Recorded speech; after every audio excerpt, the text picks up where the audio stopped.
Hello student, एक बार फिर आपका स्वागत है एजू गोल्ड प्लस में।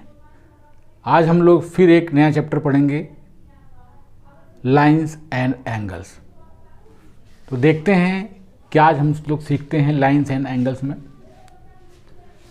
सबसे पहले हम देखते हैं लाइंस क्या होती है। लाइंस यानी रेखा। रेखा यानी लाइंस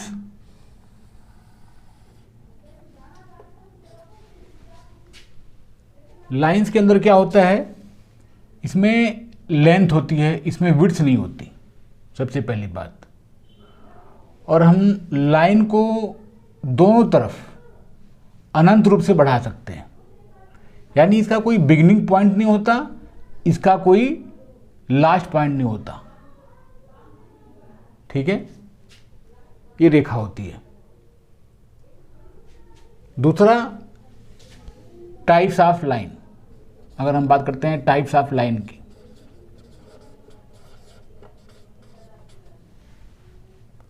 नंबर 1 पैरेलल लाइंस।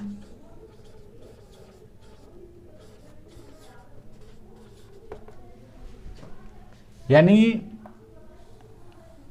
जब दो लाइन इस तरह से हों कि इनके बीच की दूरी इक्वल हो, देख रहे हैं, इनके बीच की दूरी इक्वल हो, तो इसे हम बोलते हैं पैरेलल लाइंस। ये कहीं मिलती नहीं है। जैसे रेल की पटरी होती है, जितनी आगे बढ़ती जाएगी कहीं नहीं मिल सकती, तो ऐसे लाइन को हम बोलते हैं पैरेलल लाइंस। नेक्स्ट देखते हैं, दूसरा होता है हॉरिजॉन्टल लाइन। हॉरिजॉन्टल लाइंस ये इस तरह से होती है, ये आपका है हॉरिजॉन्टल लाइन। ठीक है।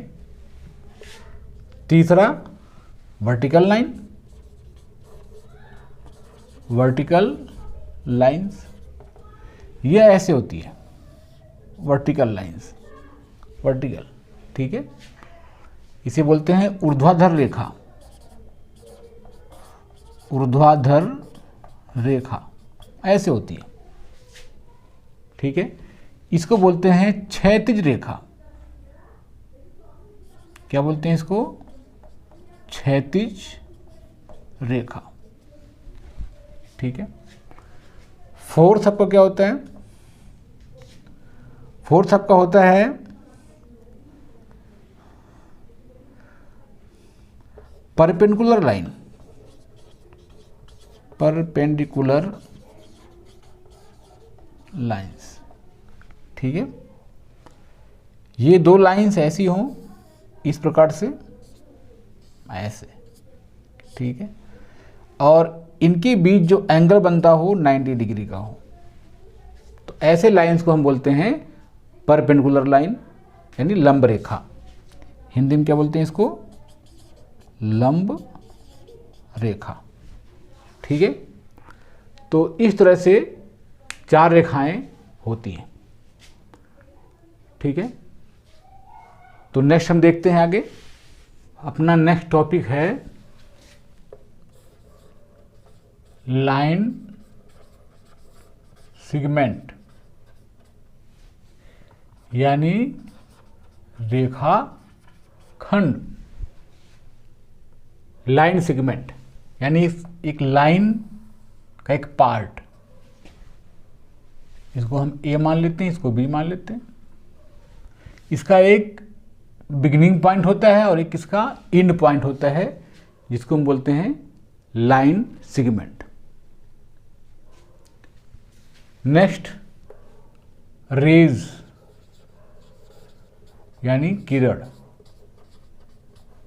ठीक है, इसकी एक बिगिनिंग पॉइंट होती है, लेकिन इसका कोई एंड पॉइंट नहीं होता, तो इसको हम क्या कहते हैं? रेज यानी किरण बोलते हैं। और अगला हमारा पॉइंट होगा एंगल।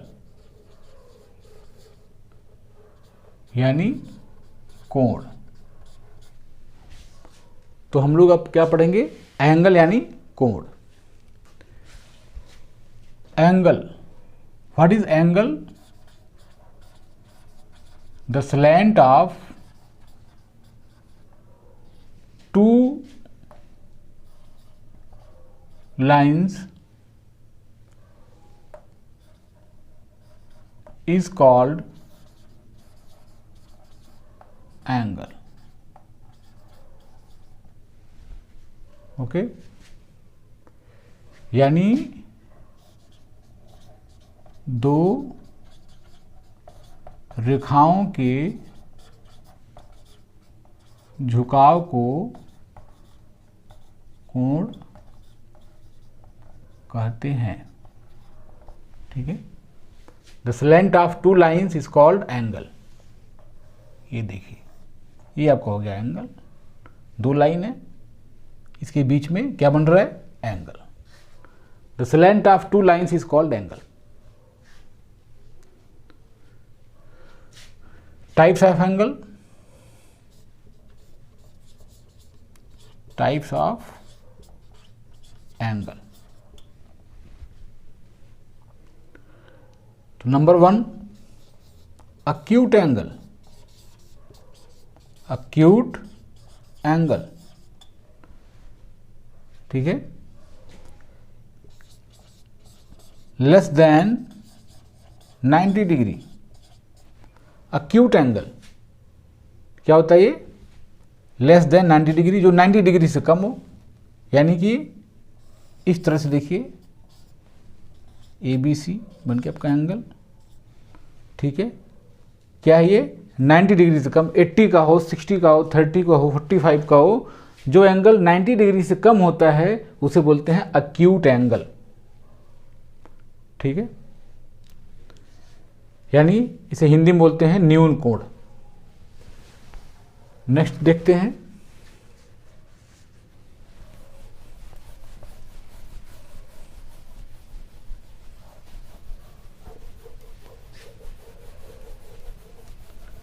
नेक्स्ट पॉइंट आपका है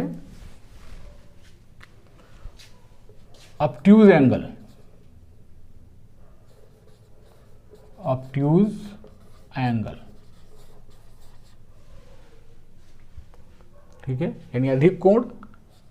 इसे हिंदी में बोलते हैं अधिक कोण, यानी ऑब्ट्यूज एंगल। ठीक है, means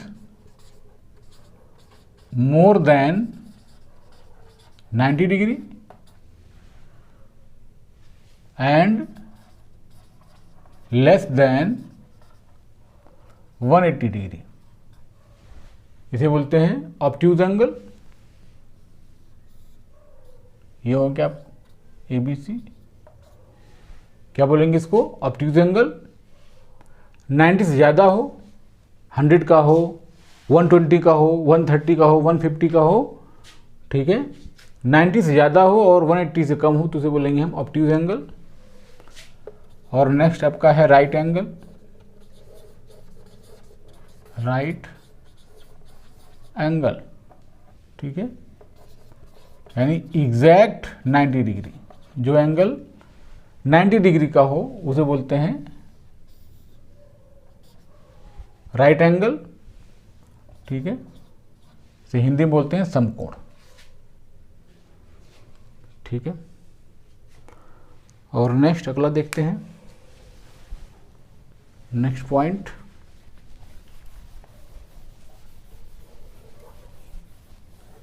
नेक्स्ट आपका है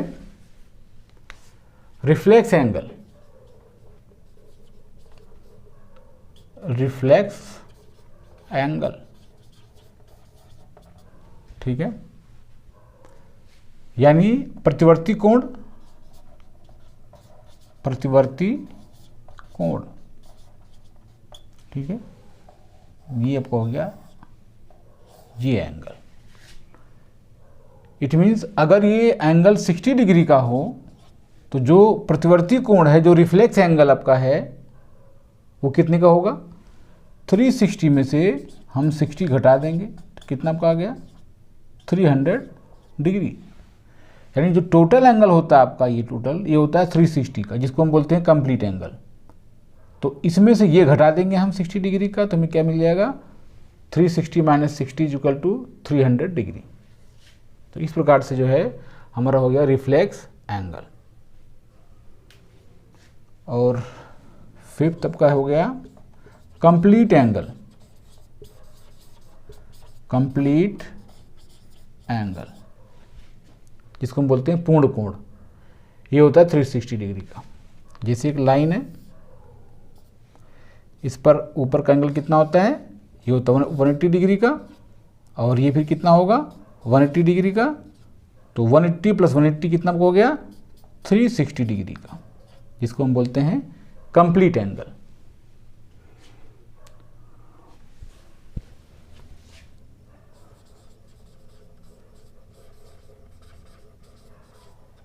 कंप्लीमेंट्री एंगल यानी पूरक कोण। पूरक कोण यानी जब दो एंगल का सम 90 डिग्री हो तो उसे हम बोलते हैं कंप्लीमेंट्री एंगल। 60 प्लस 30 कितना होता है 90 डिग्री। अगर हमसे पूछता है कि what is the complementary angle of 80 degree, 80 degree का कंप्लीमेंट्री एंगल क्या होगा, तो हम 90 में से घटा देंगे। 90 माइनस 80 कितना हो गया 10। 90 माइनस 80 कितना हुआ 10। तो इस तरह से हम कंप्लीमेंट्री एंगल निकाल सकते हैं। नेक्स्ट आपका है सप्लीमेंट्री एंगल। सप्लीमेंट्री एंगल, ठीक है, यानी संपूरक कोण। संपूरक कोण जब दो एंगल का सम 180 डिग्री हो तो उसे हम बोलते हैं सप्लीमेंट्री एंगल। जैसे 100 प्लस 80 डिग्री कितना हुआ 180 डिग्री, इसे बोलते हैं सप्लीमेंट्री एंगल। अगर हमसे पूछता है कि what is the supplementary angle of 170 degree, तो क्या होगा 180 में से 170 घटा देंगे हम, कितना होगा 10 डिग्री। तो इस तरह से हम सप्लीमेंट्री एंगल को निकाल सकते हैं। अब इसके बाद नेक्स्ट टॉपिक हमारा होगा linear pair of angles. Linear pair of angles,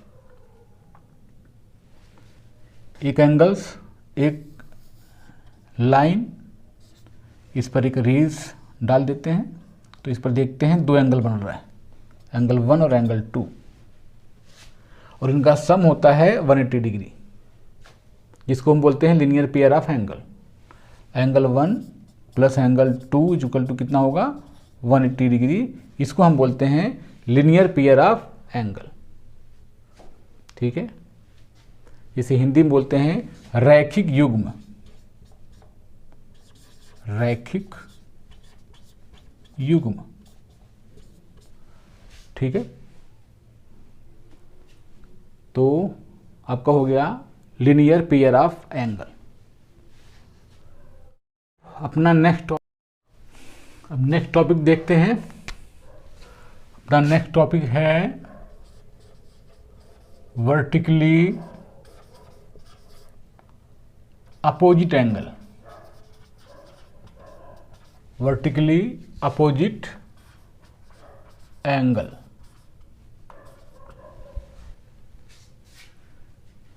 ये इस तरह से होता है, दो लाइंस ऐसी हैं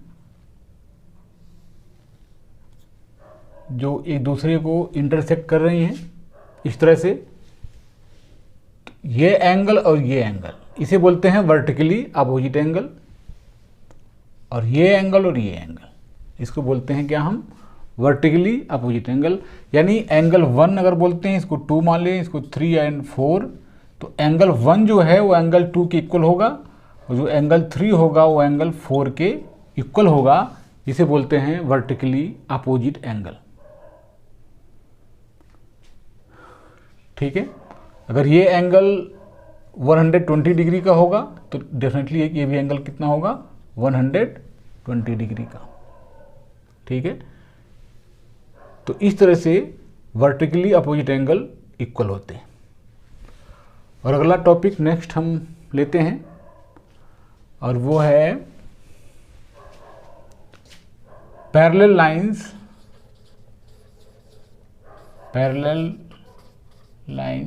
एंड ट्रांसवर्सल।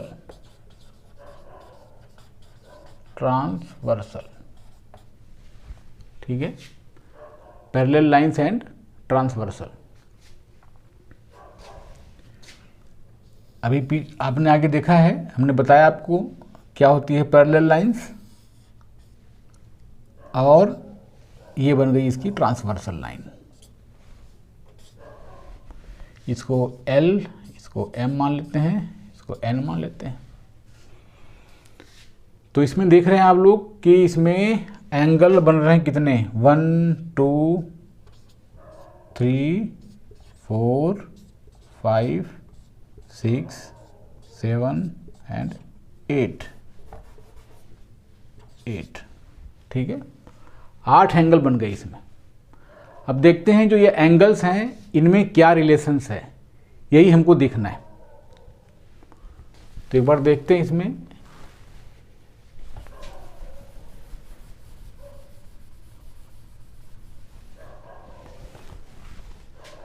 तो सबसे पहला जो इसका रिलेशन है हम देखते हैं।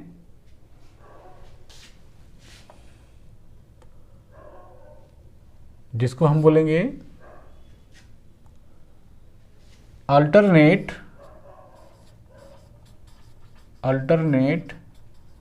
Interior angle.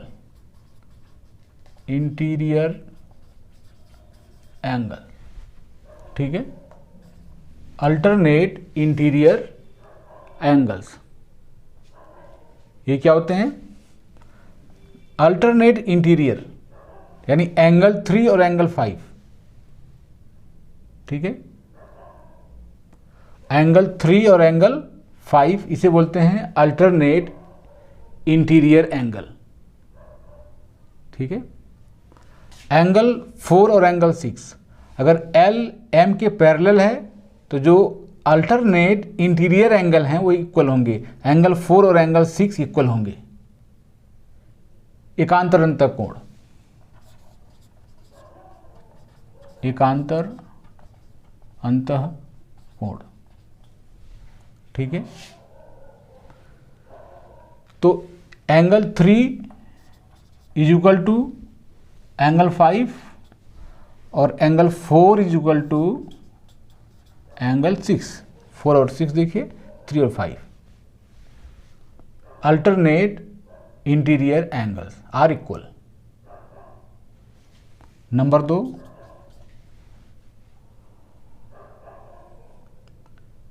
2, जो आपका है वो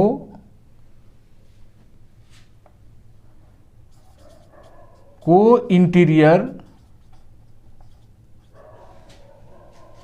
एंगल्स आर सप्लीमेंट्री।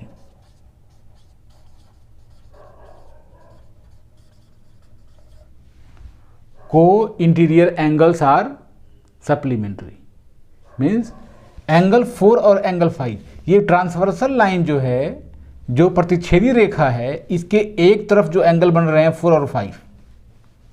ठीक है, इधर देखो तो एंगल 3 और 6, ये ट्रांसवर्सल लाइन के एक तरफ जो एंगल बन रहे हैं इनका जो सम होता है ये होता है 180 degree.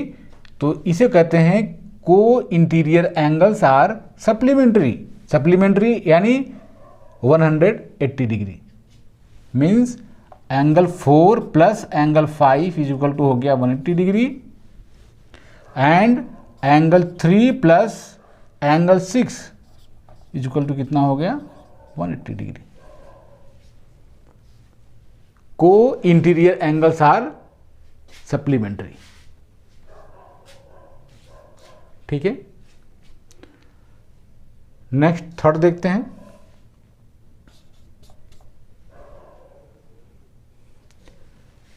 कॉरेस्पेंडिंग angles are equal. Corresponding angles are equal. ठीक है, संगत कोण बराबर होते हैं। संगत कोण बराबर होते हैं। ठीक है, ये रेखाएं समांतर हैं तो, रेखाएं पैरेलल है तो अब इसमें क्या है संगत कोण, क्या इसमें है कॉरस्पेंडिंग एंगल्स, एंगल 5 और एंगल 1। देखिए 5 अंदर का है, 1 बाहर का, लाइन के बाहर का। तो angle 5 is equal to angle 1, angle 5 is equal to angle 1। ये क्या है, ये आपके हैं संगत कोण, यानी कॉरस्पेंडिंग एंगल्स। तो एक बार देखते हैं एक बार के बारे में डिटेल में।